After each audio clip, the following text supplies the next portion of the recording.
Kwa niaba ya serikali natoa pole kwenu nyie sote ambao tumekuja hapa kujumuika na ndugu zetu, familia ya mwenzetu Mheshimiwa Lukuvi. Poleni sana. Kama ambavyo mmesikia na mmejumuika na familia hii, tumekutwa na jambo zito, gumu kulielewa, gumu kulipokea,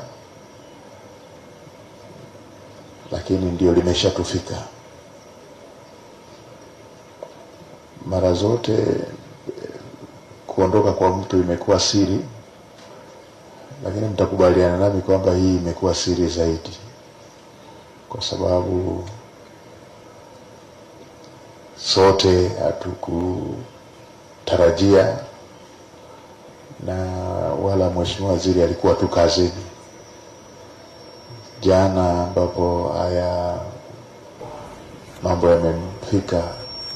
Yeye ndo aliyekuwa anaratibu kikao, tena mimi nilikuwa napambana kukiahirisha, yeye ndo aliyekuwa anasisitiza kiwepo, nami baadaye nikakubaliana naye kutokana na hoja alizozitoa. Kwa hiyo ndio staili ambayo Mungu amemuita. Tuendelee kumuombea, lakini pia tuendelee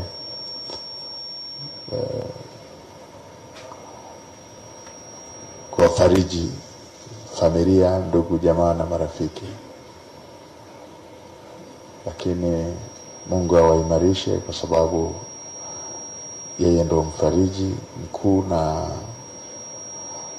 na jambo hili bila yeye ni zito kulistahimili.